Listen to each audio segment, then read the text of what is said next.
What's up, guys? I finally got around to putting some heavier duty control arms on the front of the Pioneer 1000. Mostly I wanted to just get some more rake because I had 3 people in there last week and a lot of rubbing was going on when steering and hitting bumps. So I went with the Super ATV Atlas Pro 1.5 inch forward offset A-arms and the Keller ball joints. There's a detailed install video on the Patreon page. This is more just a review and a kind of a quick video, because my longer videos get no views on YouTube anyways. So I'm trying to transition stuff to the Patreon page for obvious reasons, money.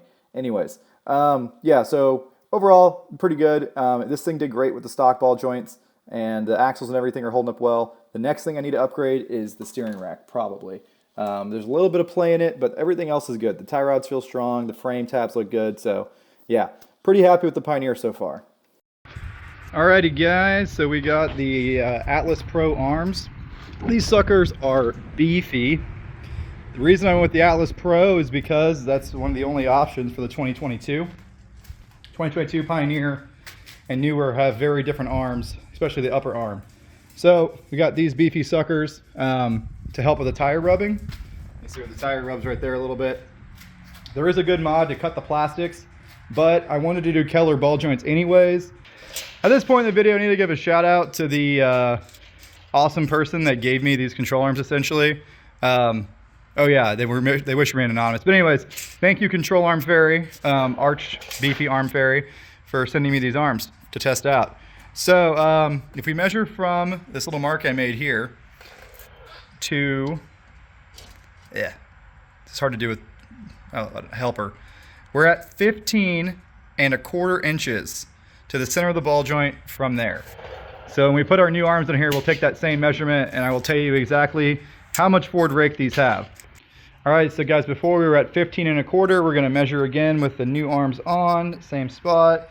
And now we're at 16¾ So exactly a 1.5 inch forward rake. As usual, I do have some complaints, especially with Super ATV products. These are their Atlas Pro, right? These are their big, premium, indestructible arms. They still come with shitty plastic bushings. Come on, guys. Look how thin that is there.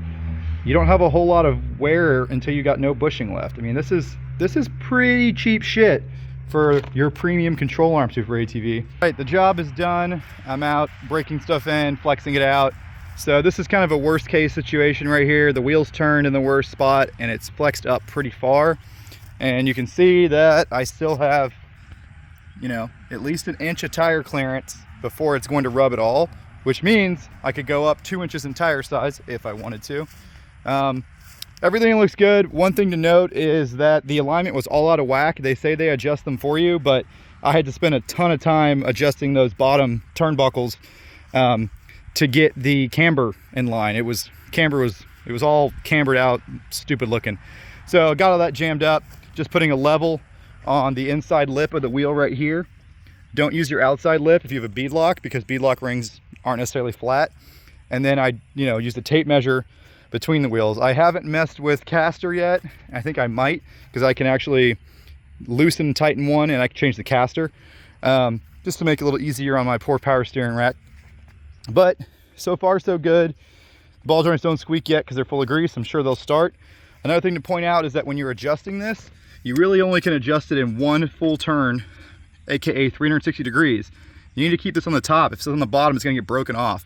So the grease zerk means you can't do 180, so you can't really fine tune it that much. But these guys look good. I'm gonna drive around the yard for 15-20 minutes. I'm gonna go retorque literally everything and reset the preload or the tension with those screws on the ball joints. But they look beefy, and so far so good. So as usual, if I have any issues or updates, look in the description below and join the Patreon page. There's a lot more details about this stuff on there. I'm starting to post less on YouTube and more on Patreon because it's a little more capitalistic and Google's pissing me off. So if you want the real details and the super in-depth video, check out Patreon. This video is going to be more high level on YouTube. YouTube's for the views, Patreon's for the actual technical content.